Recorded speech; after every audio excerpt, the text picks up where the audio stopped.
तर आपलं पुढचं अंग काय आहे, जे पेशींचं पुढचं अंगक आहे लयकारिका. तर लयकारिकाला आपण काय इंग्लिशमध्ये लायसोझोम्स असं म्हणतो. तर हे काय असतात, तर हे केंद्रक, अंतर्द्रव्य जालिका आणि गोल्गी बॉडी मिळून यांची आहे ना निर्मिती केली जाते. ह्या सर्वांकडून मिळून आहे ना लयकारिकांची निर्मिती केली जाते. अंतर्द्रव्य जालिका यातील विकारांची जे हायड्रोलिटिक असतात तर त्यांची आहे ना सुद्धा हे निर्मिती करतो. त्याच्यानंतर लयकारिकांमधील द्रव्य ॲसिडिक असते. जेव्हा लयकारिका फुटल्यानंतर काय होतं की तेव्हा ते पूर्ण बाहेर येऊन पेशी नष्ट करतात. त्यामुळे त्यांना आत्मघातकी पिशव्या सुद्धा म्हणतात. आता एक एक्झाम्पल घ्या की जे आपण पेशी आहे, तर पेशीमध्ये तंतुकणिका झाल्या, त्याच्यानंतर केंद्रक झालं, त्याच्यानंतर लयकारिकाला झाल्या, नंतर रिक्तिका झाल्या, त्याच्यानंतर आपलं एंडोप्लाझ्मिक रेटिक्युलम म्हणजे आंतरद्रव्य जालिका असतील किंवा गोल्गी कॉम्प्लेक्स असतील, याच्यातला समजा कुठलाही पार्ट जर खराब झाला असेल तरी लयकारिका काय करतात की त्याच्या जवळ येतात आणि ते जे आहे तर त्याला एक थोडंसं त्यातलं जे आहे तर लयकारिकांच्या मध्ये जे काही लिक्विड आहे तर ते ॲसिडिक असतं, ते रिलीज करतात. जर समजा एखादा गोल्गी कॉम्प्लेक्स वर्कच करत नाही आहे किंवा जे आहे तर ते त्याला काहीतरी इन्फेक्शन झालेलं आहे सेलमध्ये, तर हे काय करतं की जवळ येतं आणि त्याच्यानंतर जे आहे तर थोडंसं ॲसिड रिलीज करतं आणि त्याला जे आहे तर मारून टाकलं जातं. म्हणजे कशाला, गोल्गी कॉम्प्लेक्सला जे आहे तर ते खराब केलं जातं. पण ही सिच्युएशन काय की खूप सारे पेशींचे खूप सारे जे अंगके आहेत ते एकदा जर खराब झाले असतील तर हे काय करतं की त्याच्यामध्ये जेवढं ॲसिड आहे ते सगळं ॲसिड आहे ना रिलीज करून टाकतं. मग रिलीज केल्यानंतर आपण जसा फुगा फुटतो की नाही, जर फुग्यामध्ये आपण जर पाणी भरलं आणि फुगा फुटल्याच्या नंतर जे आहे तर सगळं पाणी कसं पसरतं, तर तशा प्रकारे जे आहे ना ज्यावेळेस हे फुगा फोडला जातो तर त्याच्यामधून काय की सगळं ॲसिड बाहेर येतं आणि सगळं जे आहे जेवढे काही ऑर्गॅनिल्स आहेत त्याच्यामध्ये किंवा जे अंगकी आहेत त्या सगळ्यांनाच ते खाऊन टाकतं. म्हणजे त्यांना सगळ्यांना डिस्ट्रॉय करतं. म्हणून याला काय म्हणतो की आपण हे सुसायडल बॅग्स म्हणतात त्यांना, की आत्मघातकी पिशव्या लयकारिकांना म्हटलं जातं. हे याचं सगळ्यात महत्त्वाचं फीचर आहे. त्याच्यानंतर काय की पेशींच्या आतमध्ये एखादे अंग निकामी झाल्यास त्याला नष्ट करते, म्हणून यांना जे आहे तर ॲटोफॅगी दर्शवते, म्हणून यांना उद्ध्वस्त करणारे पथक सुद्धा म्हणतात, आपण जसं आता डिस्कस केलेलं आहे. त्याच्यानंतर काय शरीर विकासाच्या टप्प्यांमध्ये सुद्धा हे मदत करतं. म्हणजे जे बेडूक असतात वगैरे तर तशा प्रकारचे जे प्राणी आहेत तर टोळ विकसित होताना त्यांची शेपटी लयकारिकांमुळे जे आहे तर गळून पडते. त्याच्यानंतर शरीरावर हल्ला करणाऱ्या जे हानिकारक जीवाणू किंवा विषाणूंना नष्ट करण्याचे काम सुद्धा कोण लयकारिका करत असतात. यांच्यामध्ये उपवास असताना जे आहे तर जे प्रथिन म्हणजे जे शरीरामध्ये साठवलेले प्रथिन आणि मेदांपासून जे ऊर्जा निर्मितीचं कार्यसुद्धा हे लायसोझोम्स करतात. म्हणजे हे एक आणखी महत्त्वाचा पॉईंट आहे की ज्यावेळेस उपासमार होते तर त्यावेळेस आपली जी, कारण आपण जर बघितलं असेल की आपण जे काही एनर्जी क्विकली घेतो तर ती कार्बोहायड्रेटच्या फॉर्ममध्ये घेतो, पण बाकीचं जे आहे ना जे एनर्जी आपली स्टोअर कुठं केली जाते, म्हणजे जे प्रोटीन्स आणि लिपिड्स आपण जे म्हणतो किंवा मेद म्हणतो हे यांच्या फॉर्मॅटमध्ये आपलं बाकीचं एनर्जी स्टोअर केली जाते. पण ज्यावेळेस आहे ना उपासमार होते किंवा जे आहे तर माल न्यूट्रिशन वगैरेची कंडिशन जेव्हा येते तर त्यावेळेस काय होतं की जे लयकारिका ज्या असतात त्या प्रथिनांपासून आणि मेदांपासून जे आहे तर ऊर्जा निर्मितीचं कार्य करतात. आता हे जे काही आहेत तर टाकाऊ कार्बनी पदार्थांची विल्हेवाट लावणारी संस्था म्हणून सुद्धा लयकारिकांना बघितलं जातं.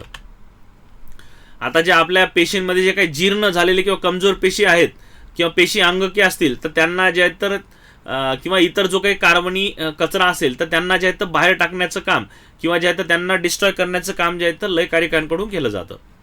म्हणून यांना जे आहेत तर लयकारिकांना उद्ध्वस्त करणारे पथक सुद्धा म्हटलं जातं, आपण जे अगोदर डिस्क्रिप्शनमध्ये बघितलेलं आहे. आता जेव्हा जीर्ण पेशी किंवा ज्या खराब होतात तेव्हा ज्या पेशी जेव्हा जीर्ण होतात किंवा खराब होतात तर तेव्हा लयकारिका फुटतात आणि त्यातील विकर जे आहे एन्झाईम जे आहेत स्वतःच्याच पेशींचे पचन करून टाकतात. म्हणजे स्वतःच्याच पेशींचे जे अंगके आहेत किंवा पेशी आहेत तर त्यांना खाऊन टाकतात. आणि म्हणून आहे ना ह्या लयकारिकांना काय म्हणतो आपण, आत्मघातकी पिशव्या असं म्हटलं जातं. जेव्हा उपासमार होते तर त्यावेळेस हे प्रथिन आणि मेद जे आहेत तर याच्यामधून जे आहे तर एनर्जी जे आहे तर रिलीज करण्याचं जे आहे तर काम सुद्धा जे आहे तर लयकारिका करतात, असं आपल्याला यावरून लक्षात येतं. आता ह्याचा जर आपण प्रश्न बघितला यावर आलेला, तर प्रश्न काय आलेला होता, खालीलपैकी आत्मघातकी पिशवी असे कोणाला संबोधले जाते. तर आपण जसं आता डिस्कस केलेलं आहे तर कशाला म्हणतात, तर हे लयकारिकांना जे आहे तर आत्मघातकी पिशव्या असं म्हटलं जातं. तर पुढचं काय आहेत, हे रिक्तिका जे आहेत. तर रिक्तिका काय आहेत, ह्या केंद्रक एंडोप्लाझ्मिक रेटिक्युलम म्हणजे आंतरद्रव्य जालिका आणि गॉल्गी काय यांच्या मिळून आहे ना ह्या रिक्तिका बनतात. रिक्तिका स्थायू व द्रव पदार्थाची साठवणूक केंद्र म्हणून सुद्धा कार्य करतात. त्याच्यानंतर वनस्पती पेशीत रिक्तिका ह्या मोठ्या असतात. त्या किती? त्या जवळपास आणि वनस्पती पेशींचा 80% भाग आहे ना त्या रिक्तिका व्यापतात. म्हणजे पेशी जे आहेत, वनस्पती पेशी जे आहेत, त्यांना एक प्रॉपर शेप देण्याचं काम सुद्धा काय ना ह्या रिक्तिका करतात.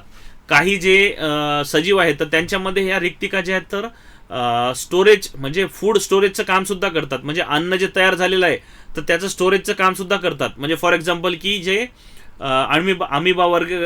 अमिबा जे आहेत तर त्यांच्यामध्ये ह्या ज्या रिक्तिका आहेत तर हे अन्न साठवण्याचं सुद्धा काम करतात.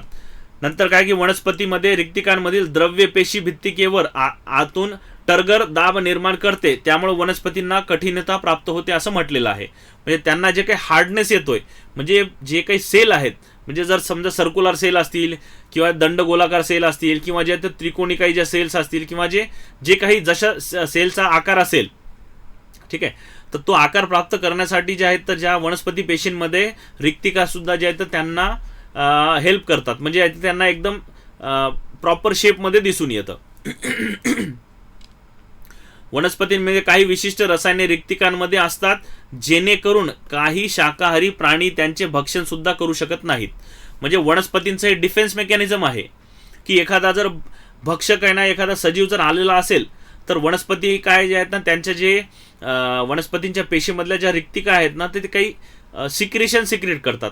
म्हणजे कुठे आहे ना एक काळा पदार्थ असं काही हे करत असतील ते, ठीक आहे, किंवा मग असं काहीतरी चिकट पदार्थ असतील जे की भक्षकांना जे उग्र वाटतो किंवा एक विषारी वाटतो, त्याच्यामुळे जे आहे तर पुन्हा जे आहे तर त्या झाडाच्या त्या पेशीजवळ किंवा त्या झाडाजवळ आहे तर येणार नाहीत. अशा प्रकारचं आहे ना ते एक डिफेन्स मेकॅनिझम आहे जे वनस्पती आहेत त्यांचं, ठीक आहे. आणि दुसरं काय आहे की ह्या ज्या रिक्तिका आहेत मध्ये प्रामुख्याने टाकाऊ पदार्थांची साठवणूक केली जाते. म्हणजे बरेचसे जे काही सजीव आहेत तर त्यांच्यामध्ये ज्या रिक्तिका आहेत तर त्यांच्यामध्ये टाकाऊ पदार्थ जे आहेत, समजा कार्बन डायऑक्साईड असेल किंवा काही पॉयझनस गॅस तयार झाले असतील किंवा इतर काही विषारी पदार्थ तयार झाले असतील तर ह्यांना जे आहे ना ह्याच्यामध्ये म्हणजे रिक्तिकामध्ये जे आहेत तर हे रिक्तिका ज्या आहेत हे यांचं एक स्टोर हाऊस असतं. नंतर उत्सर्जित पदार्थ विविध स्त्राव तात्पुरते साठवण्याचे काम सुद्धा रिक्तिकामार्फत केले जाते. म्हणजे टेम्पररी स्टोरेज म्हणून सुद्धा जे आहे तर ते रिक्तिकांकडे बघितलं जातं. नंतर वनस्पती पेशीमध्ये एकच मोठी रिक्तिका असते तर प्राणी पेशींमध्ये अनेक अशा छोट्या छोट्या रिक्तिका आपल्याला आढळून येतात. आपण बघितलं असेल की स्थायू व द्रव पदार्थांची साठवणूक करणारे कोश म्हणजे ह्या रिक्तिका आहेत.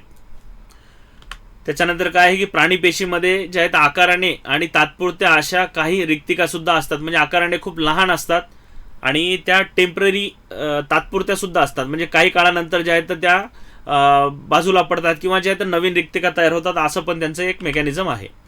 वनस्पती पेशींमध्ये बघा आपण बघितलं असेल तर एवढा सारा शेप आहे ते एकटी रिक्तिकाने व्यापलेला आहे.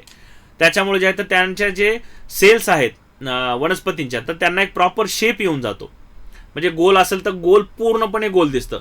नाहीतर काय की जे आपण जे बघितलं की जे गॉल्गी कॉम्प्लेक्स जे आहे तर ते कसं फुटलेल्या फुग्यासारख्या ज्या दिसतात असं चपट्या झालेल्या, तर मग ज्या सगळ्या सेल्स आहे ना हे अशा वाटल्या असत्या. म्हणजे वनस्पती सेल्स वगैरे जे आहे ते वनस्पती पेशी वगैरे. पण रिक्तिकांमुळे काय ना की त्यांना एक प्रॉपर शेप येऊन जातो, म्हणजे एक प्रॉपर आकार येऊन जातो. तर यामध्ये काय म्हणतं की वनस्पती पेशींमध्ये एक किंवा जास्त पण आकाराच्या मोठ्या रिक्तिका सुद्धा इथं आढळून येतात. याच्यामध्ये जे परासरणीय जो दाब आहे, ऑस्मॉटिक प्रेशर आपण जे म्हणतोय तर ते सुद्धा जे आहे तर याच्यामुळं मेंटेन केलं जातं. याचे कार्य जर बघितलं, चयापचय क्रियांमध्ये तयार झालेली उत्पादिते व उपउत्पादिते जसं की ग्लायकोजन, प्रथिन किंवा पाणी यांचा सुद्धा ते संचय करतात. म्हणजे यांचं सुद्धा स्टोरेज केलं जातं. आता प्राणी पेशीमधील रिक्तिका टाकाऊ पदार्थ तसेच अन्न साठवितात. आता आपण जे अगोदरच डिस्कस केलाय हा पॉईंट की अमिबामध्ये रिक्तिका अन्न साठवण करते म्हणून तिला अन्न रिक्तिका सुद्धा म्हटलं जातं यांच्यामध्ये, ठीक आहे. त्याच्यानंतर हे वनस्पतीच्या पेशी आहेत. वनस्पती पेशींमध्ये रिक्तिका पेशी द्रव्याने भरलेल्या असतात आणि त्या पेशींना ताठरता किंवा दृढता जी आहे तर ह्या रिक्तिकांमुळे प्राप्त होते. म्हणजे त्यांना एक प्रॉपर शेप त्यामुळे येऊन जातो, ठीक आहे. तर हा जो काही आहे आपण जे पहिलं डिस्कस केला प्रश्न एंडोप्लाझ्मिक रेटिक्युलम डिस्कस करताना, आंतरद्रव्य जालिका डिस्कस करताना, तर तो हा प्रश्न होता. काय प्रश्न आहे की पेशीमध्ये प्रथिन संश्लेषण करणारी जागा कोणती आहे, तर ती कोणती आहे तर त्याला आपण रायबोझोम्स असं म्हणतो. की जे रफ एंडोप्लाझ्मिक रेटिक्युलम आहे की जे आपण खडबडीत किंवा खडबडीत असलेली आंतरद्रव्यजालिका, खडबडीत आंतरद्रव्यजालिका जे आहे तर त्याच्यावरती ते खडबडीतपणा का दिसतो, कारण त्याच्यावरती रायबोझोम्स असतात. आणि म्हणून आपल्याला लक्षात येतं की जे पेशीमध्ये जे आहेत तर प्रथिन संश्लेषण म्हणजे प्रोटीन सिंथेसिस करणारी कोणती आहे, तर ती म्हणजे रायबोझोम्स.